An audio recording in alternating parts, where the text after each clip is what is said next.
নমস্কার বন্ধুরা, বৃক্ষভূমি চ্যানেলে আপনাদের সকলকে স্বাগত জানাই। চলে এসেছি একটি নতুন ভিডিও নিয়ে।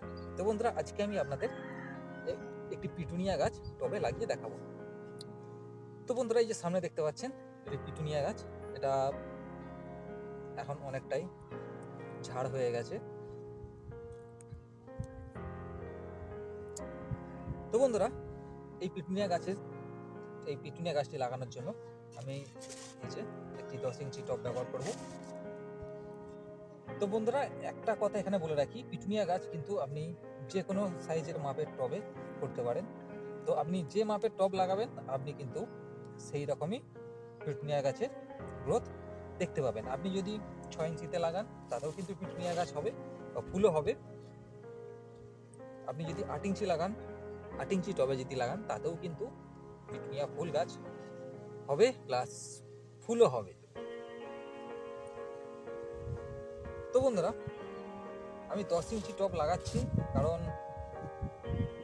পিটুনিয়া গাছ যত বেশি ঝাড় হবে তত বেশি কিন্তু ফুল হবে। শুধু পিটুনিয়া গাছ বলে নয়, যে কোনো গাছই যত বেশি ঝাড় হয় তত বেশি কিন্তু ফুল ফল হয়ে থাকে।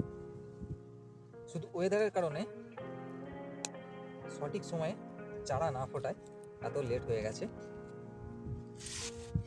তো বন্ধুরা, এই যে ট্রেনের যে হোলটি আছে এটি একটা এরকম ছোটো ছোটো পাঙা দিয়ে বন্ধ করে দেবো।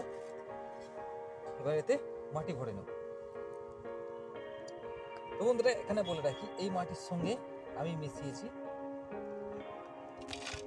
নদীর পলি মাটি। দুটোর পরিমাণ কিন্তু, দুটো বলতে নরল মাটি ও পলি মাটির পরিমাণ কিন্তু 50-50, মানে অর্ধেক অর্ধেক। এই টবের অর্ধেক নিয়েছি আমি নরল মাটি আর অর্ধেক নিয়েছি নদীর পলি মাটি। তো সেই জন্য আমি আর এতে অন্য কোনো সার মেশাচ্ছি না। আমরা সকলেই জানি যে নদীর পলি মাটির উর্বর শক্তি কতটা, সেই জন্য এতে আমি আর কোনো প্রকার সার মেশাচ্ছি না।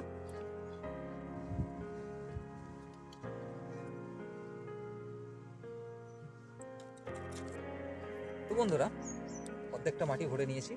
এবার এই গাছটিকে এই গ্লাস থেকে বার করে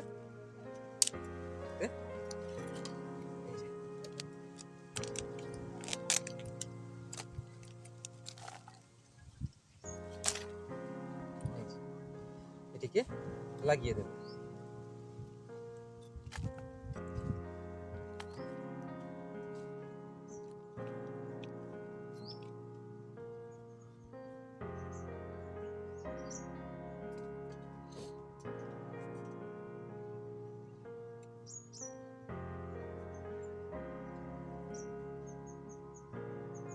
এবার এই সাইড দিয়ে মাটি দিয়ে ভর্তি করব।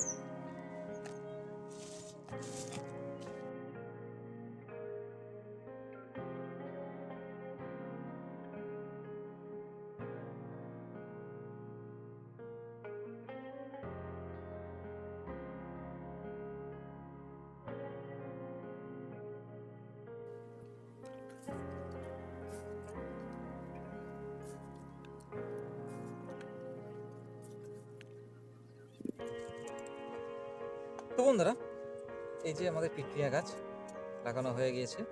তো যেখানে যেখানে মাটি লেগে আছে এইভাবে পরিষ্কার করে দেবো, দিয়ে এতে জল দিয়ে দেবো।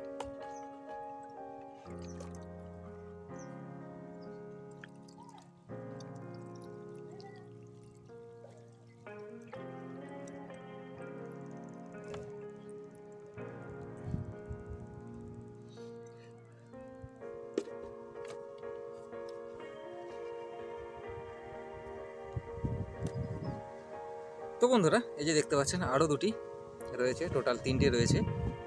তো 3টি গাছই একই মাটি দিয়ে, একই সাইজের টব দিয়ে আমি বসিয়েছি। তো বন্ধুরা, এই ছিল আজকের ভিডিওটি যদি ভালো লেগে থাকে তো চ্যানেলটি অবশ্যই সাবস্ক্রাইব করবেন আর ভিডিওতে একটি লাইক করে দেবেন। তো বন্ধুরা, আজ এই পর্যন্তই।